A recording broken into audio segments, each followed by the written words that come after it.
स्वागत है दोस्तों आपके अपने चैनल आर्टिसन केडी पर। मैं आपका होस्ट एंड दोस्त कुलदीप रावत एक बार फिर से आपका स्वागत करता हूं। तो हुआ ऐसा कि मैंने एक बार ब्लॉग बनाया था जिसमें मैंने बात की थी सागर मंथन की, जहां पर मैंने बताया था महर्षि जमदग्नि के बारे में। तो मेरे सब्सक्राइबर ने मुझे बोला कि उन्हें काफ़ी अच्छा ये वीडियो पसंद आया और तब से मुझे प्रेरणा मिली कि मैं भी कभी एक ऐसा सीरीज शुरू करूंगा जिसमें कि हम बात करेंगे पुराणों की। क्योंकि जब हम पढ़ते हैं पुराण तो हम देखते हैं कि पुराणों में अच्छाई और बुराई में बहुत ज़्यादा भेद नहीं है। होता ऐसा है कि देवता कई बार छल कपट करते हैं, असुर कहीं सद्गुणी भी हो सकते हैं, शाप कई बार कारण बनते हैं किसी पुण्य कार्य का, जबकि वरदान किसी अव्यवस्था का कारण हो जाते हैं। तो आज से हम शुरू कर रहे हैं एक नया सीरीज जिसे मैंने नाम दिया है कथा सागर। यहाँ पर हम पुराणों की कथा बताएंगे, पुराणों की बात करेंगे। क्योंकि आजकल महाकुंभ का समय भी चल रहा है तो मैं आपको सुनाता हूँ महाकुंभ की कथा और इसके बारे में हम जानते हैं। तो चलिए शुरू करते हैं आज का ब्लॉग। तो साथियों, ये सब शुरू कैसे हुआ? तो कहा जाता है कि दुर्वासा ऋषि जो थे उनके श्राप के कारण इसकी शुरुआत हुई।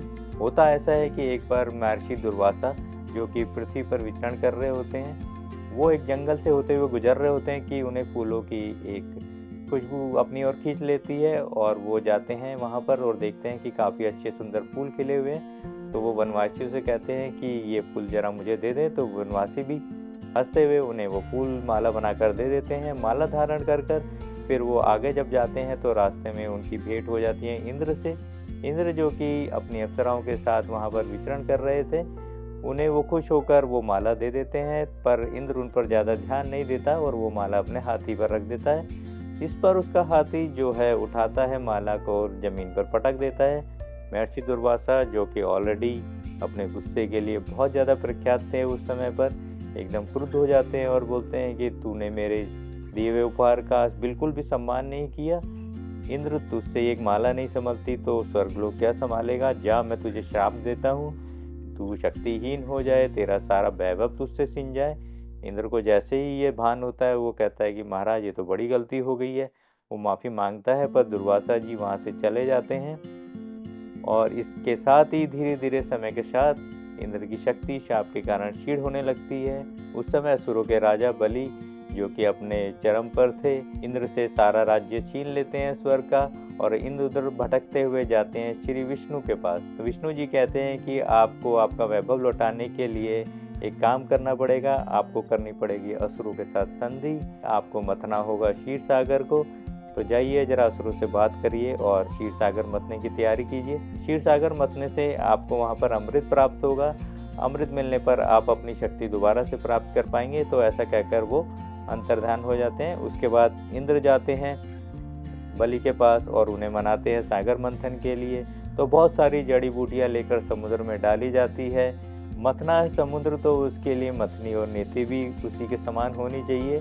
तो मंदराचल पर्वत को बनाया गया मथनी और वासुकी नाग जो कि शेषनाग के छोटे भाई माने जाते हैं उन्हें बनाया गया नीति।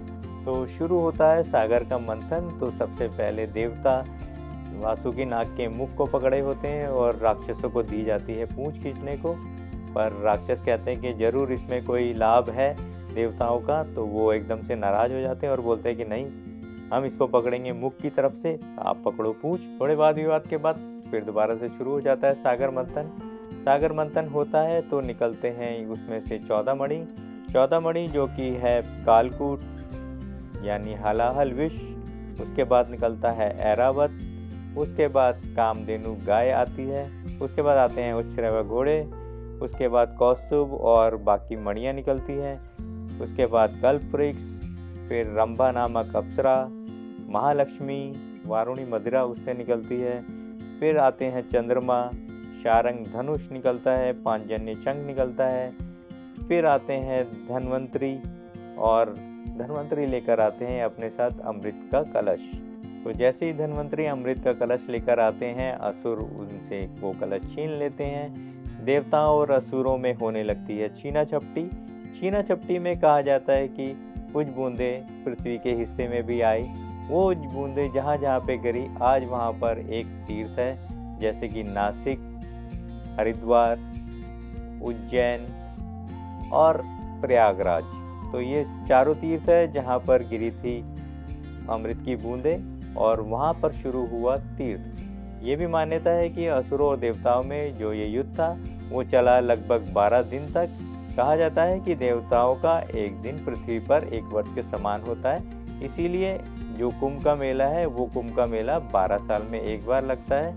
साथियों, क्या आप जानते हैं कि कुंभ के मेले 3 प्रकार के होते हैं। पहला होता है अर्ध कुंभ, जो कि हर 6 साल में एक बार लगा करता है। उसके बाद बारी आती है कुंभ, जो कि 12 साल में एक बार लगता है।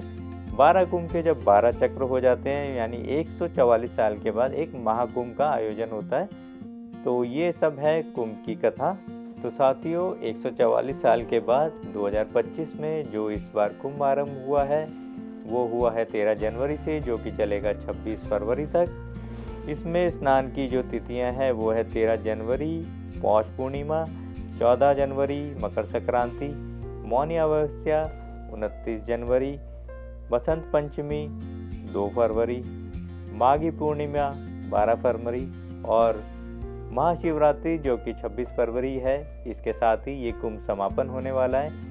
तो आप भी आइए कुंभ में। कहा जाता है कि कुंभ में डुबकी लगाने से मिटते हैं सारे पाप और प्राप्त होता है मोक्ष। तो इसी के साथ मैं आपसे लेता हूँ विदा। अगली बार एक नई कहानी के साथ मैं आपके पास फिर दोबारा उपस्थित होऊंगा। तब तक के लिए धन्यवाद।